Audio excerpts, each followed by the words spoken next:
Mais chez les militaires, la hiérarchie est une donnée importante. Ça devrait être le cas aussi chez les magistrats.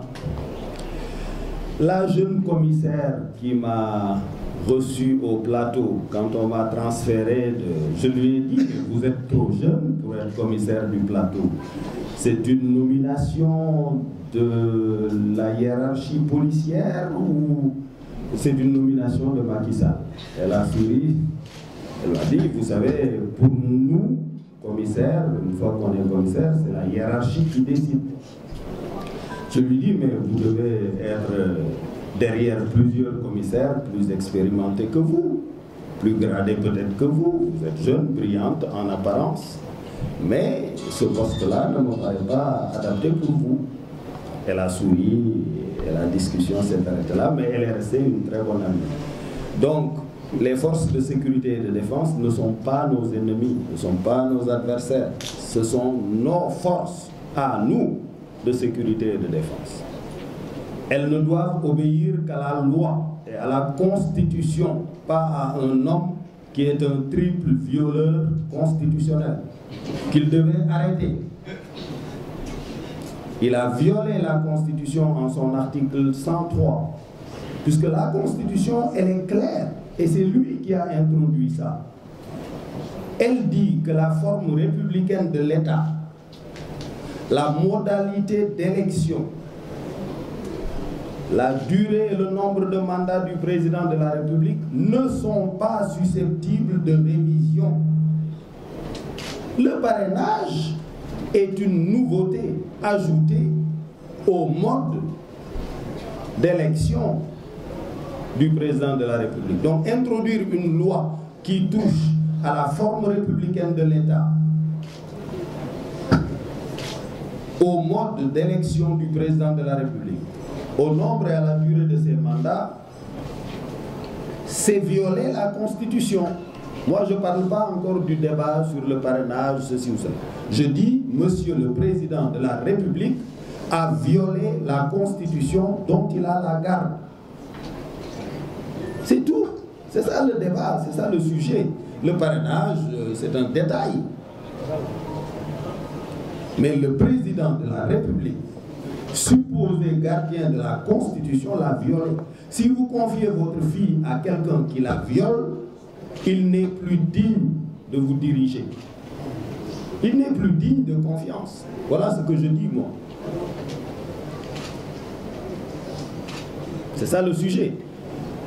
La deuxième violation de la Constitution, c'est que l'alinéa 7 de l'article 103 dit de façon explicite que même cet article 103 qui garantit l'intangibilité à ces trois domaines, forme républicaine de l'État, mode d'élection du président, durée et nombre de ses mandats.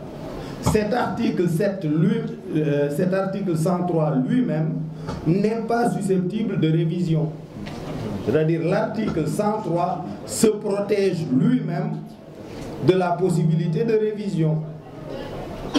La troisième violation de la Constitution, c'est le refus au peuple sénégalais de marcher de façon pacifique. Les forces de l'ordre qu'il a utilisées pour empêcher de marcher auraient pu parfaitement encadrer la marche.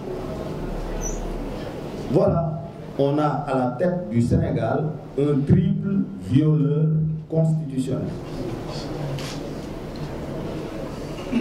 C'est ça l'enjeu. Maintenant, est-ce que je vais faire des recours devant ces tribunaux ou devant l'Assemblée nationale, etc.?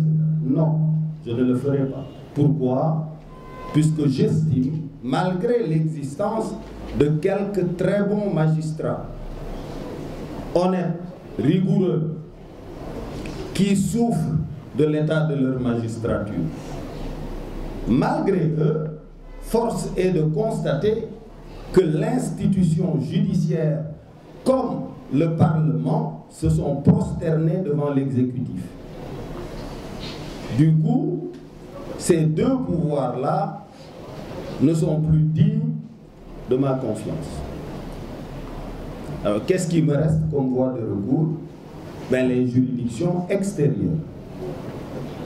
C'est pour ça que j'ai pris une initiative en direction des autres leaders de l'opposition et de la société civile pour leur dire, soyons en bloc, allons déposer un recours auprès de la CEDEAO.